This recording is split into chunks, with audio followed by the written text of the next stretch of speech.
maybe probably if you could just share with us your experience, what happened and how you have been there.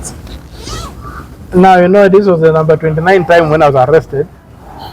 So it was just like going through rehearsing an old play. There wasn't much, but there has been quite, I must say, there was quite some improvement in the facilities.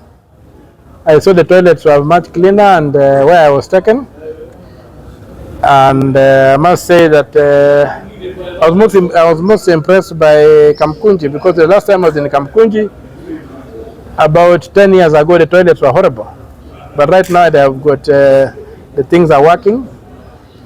The only thing, they have got too many rats. The last time we were there were no rats, there were too many rats in Kamkunji. And in Gigiri, they have got horrible toilets, still the same old toilets that were there when I last visited that place.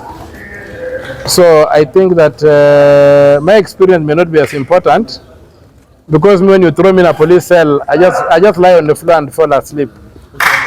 So maybe the people who are learning it for the first time people might be able to have something to write home about. For me, there was nothing. As for the tear gas, it was a waste of taxpayers' money. Raining all that amount of tear gas and people are sitting down is idiotic. And we are going to take specific action against the OCS Central for doing what he did. A peaceful demo to the script as prescribed by the Constitution. We're even sitting down, controlling ourselves with a chain. He begins tear gassing us. There are court orders against using tear gas. And we are going to make an example of this guy. And I also want to warn Mr. Ruto, don't think that you'll go to a tribe and get rogue officers from your tribe and use them to undermine the rule of law in Kenya. Because what is emerging is that some of these people who are doing these excesses are being plucked from Ruto's tribesmen. But I'm also very happy that the Gen Z who are on the forefront fighting for change are from Ruto's tribesmen. So the move to be not tribal is going to succeed. So the Kenya police force, the police service, must be integrated. You cannot come up and form militias made of your tribesmen to begin abducting Kenyans and killing them. Mr. Ruto must stop that bad habit. And he should not think that he's above the law. He's a creature of the law. And I want to tell you, the cells I slept in can handle a president. Yes. We don't need to build a new prison for Ruto. He can comfortably be processed in those cells.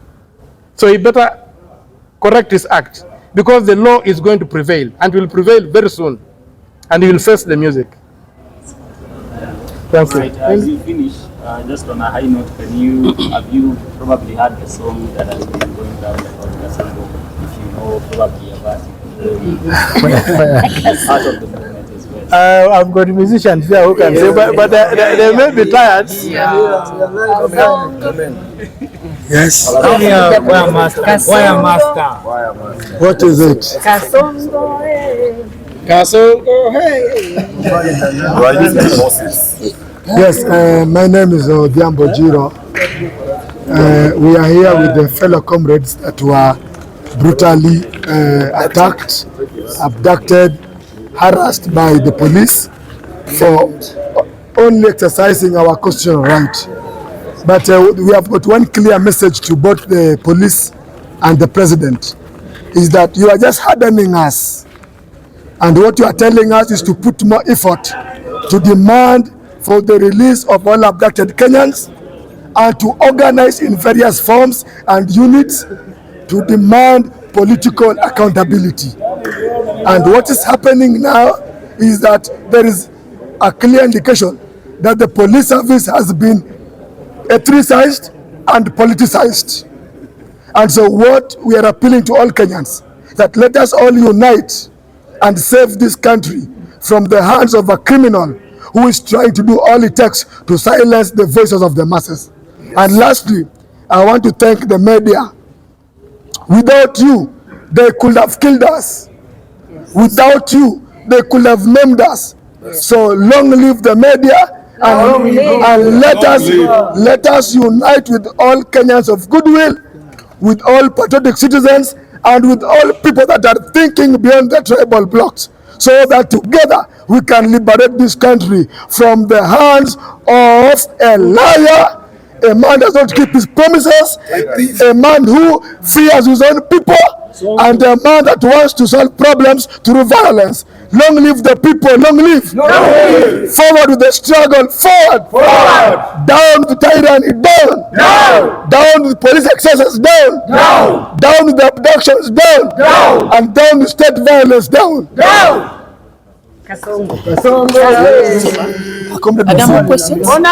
Questions? Generally. Yes. President, they need a group photo with all the 23. Okay. So Mr. President.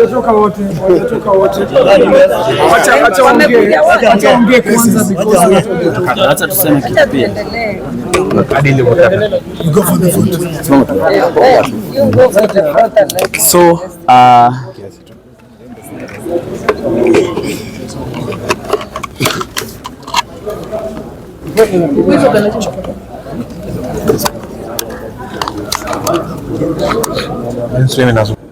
Kenyans, it's good that we are out, and I want to appreciate everyone who has come and everyone who has taken a part for our release. We were arrested protesting about the issue of the people, the Kenyan innocent people who have been abducted by this Ruto's regime. And I did not imagine that the police could disrupt us in such a cruel way. It was a sit down. It was a peaceful protest. In fact, we had sat down and chained ourselves. And it's so sad that the police in Kenya are still behaving in the way they did yesterday, in front of the media, in front of the public, the Kenyan public. So it shows that the Kenyan police are not going to change any time. So I think we have a lot of work to do to see change in this country. Okay. I've said again and again that police killings in Kenya is a colonial vestige. And I think I've been vindicated that colonialism never really ended. We are still being colonized. That's the only reason that the police can come and treat Kenyans in that way. Kenyans were peaceful, protesting. I did not imagine they could do that, because in other countries, people are coming out, like Mozambique, and protesting, and I've not seen that kind of brutality from the police. So I wonder who the police work for. Because the police are supposed to protect the poor people of Kenya, and not the rich people, the criminals in power, the people who have looted this country and made the country, the economy of this country to completely crumble, because nothing is working. People are struggling, businesses are struggling, they're going down because of corruption. So I believe it's time for us to come together and unite. Another thing, it's good that we have been released, but we are still insisting on the issue of the people who have been abducted. Let us not let this issue to be lost, because that is why in the first place we were arrested. We want these people back. We want them to be brought back alive and safe, because they were taken alive. We want them safe. It's so sad that they have been abducted by the state. We want answers to these questions. And Mr. Ruto, we are demanding that either you resign, or at least these things come to an end once and for all. Kenyans, let us unite and fight completely to remove this evil regime from power.